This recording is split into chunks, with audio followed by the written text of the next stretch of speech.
Hello everyone, কেমন আছেন আপনারা? কোর্সে আপনারা কিভাবে নতুন নিয়মে অ্যাকাউন্ট খুলবেন ফুল ভেরিফিকেশন সহ একদম স্টেপ বাই স্টেপ আজকের ভিডিওতে আমি আপনাদের দেখিয়ে দিব।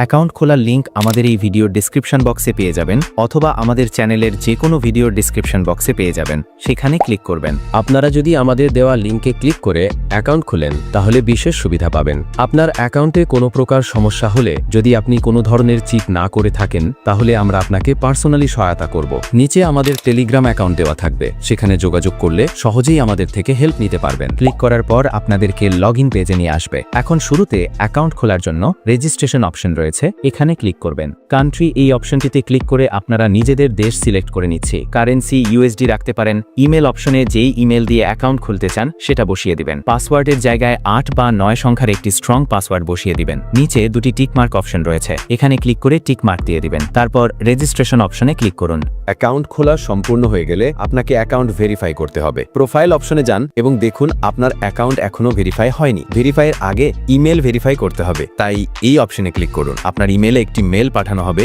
মেলটি ওপেন করে কনফার্ম দ্য ইমেল অপশনে ক্লিক করলেই ইমেল ভেরিফাই হয়ে যাবে। এরপরে নিকনেমের জায়গায় আপনি যে কোনো নাম দিতে পারেন, যেমন কিং। তারপর এনআইডি অনুযায়ী ফার্স্ট নেম আর সেকেন্ড নেমের জায়গায় নাম বসান। যদি এনআইডিতে এমডি ফাহাদ থাকে তাহলে ফার্স্ট নেমে এমডি ফাহাদ দিন এবং লাস্ট নেমে ফাহাদ দিন। ডেট অফ বার্থে জন্ম তারিখ দিন এবং অ্যাড্রেসের জায়গায় ঠিকানা দিন। নিশ্চিত করুন সব তথ্য ডকুমেন্ট অনুযায়ী দিয়েছেন। সবকিছু হয়ে গেলে সেভ অপশনে ক্লিক করুন। সেভ অপশনে ক্লিক করার পর ভেরিফিকেশন অফ ডকুমেন্টস অপশন চলে আসবে। নিচে আপলোড ডকুমেন্টস অপশনে ক্লিক করবেন। তার পূর্বে অবশ্যই আপনি একটু নিচে চলে আসবেন। এখান থেকে টাইম জোন UTC+60 এটি সিলেক্ট করে নেবেন। এটি হচ্ছে বাংলাদেশের টাইম জোন। একটি ডিসক্লেমার, আপনি যদি 18 বছরের বেশি বয়সী না হন তাহলে ট্রেডিং করা ঠিক নয়, কারণ এটি খুবই ঝুঁকিপূর্ণ। তারপর আমরা আপলোড ডকুমেন্টস অপশনে ক্লিক করব।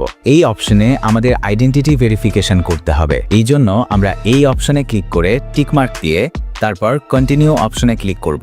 দ্বিতীয় অপশনে আমাদের দেশ সিলেক্ট করতে হবে। এখানে আমাদের দেশ অলরেডি সিলেক্ট করা আছে। যদি সিলেক্ট না করা থাকে তাহলে আপনারা এখান থেকে আপনাদের দেশ সিলেক্ট করে নেবেন। এখানে ভেরিফাই করার জন্য অনেক মাধ্যম রয়েছে। চাইলে আপনারা NID card, passport, driving licence বা রেসিডেন্স পারমিট দিয়েও আপনাদের অ্যাকাউন্টটি ভেরিফাই করতে পারবেন। বেশিরভাগ মানুষ এনআইডি দিয়ে ভেরিফাই করে, তাই আমি এটি দিয়ে দেখিয়ে দিচ্ছি। সবগুলো নিয়ম একদমই একই। যেটা দিয়ে অ্যাকাউন্ট ভেরিফাই করতে যাচ্ছেন সেটা সিলেক্ট করে নিচে কন্টিনিউ অপশন রয়েছে, ওখানে ক্লিক করবেন। এখন এখানে আপনাদের ডকুমেন্টের ছবি আপলোড করতে হবে। ফ্রন্ট সাইড অপশনে ক্লিক করে আপনাদের আইডি কার্ডের সামনের পৃষ্ঠার ছবি তুলে জমা দেবেন। অবশ্যই খেয়াল রাখবেন যেন ছবিগুলো পরিষ্কার এবং স্পষ্ট হয়। ছবিতে আপনাদের চেহারা এবং বাকি তথ্য যেন স্পষ্টভাবে দেখা যায়। ছবিটি চাইলে আপনারা গ্যালারি থেকেও দিতে পারেন অথবা সরাসরি তুলেও দিতে পারেন। ফ্রন্ট সাইডের ছবি জমা দেওয়ার পর ব্যাক সাইড মানে পেছনের দিকের ছবিও জমা দিতে হবে। ছবিগুলো আপলোড করার পর কন্টিনিউ অপশন রয়েছে, সেখানে ক্লিক করবেন। ক্লিক করার পর কিছুক্ষণ লোডিং নেবে এবং তারা আপনাদের সকল তথ্য যাচাই করবে। সবকিছু যদি সঠিকভাবে সাবমিট করা হয়ে থাকে তাহলে সঙ্গে সঙ্গে আপনাদের অ্যাকাউন্টটি ভেরিফাই করে দেবে।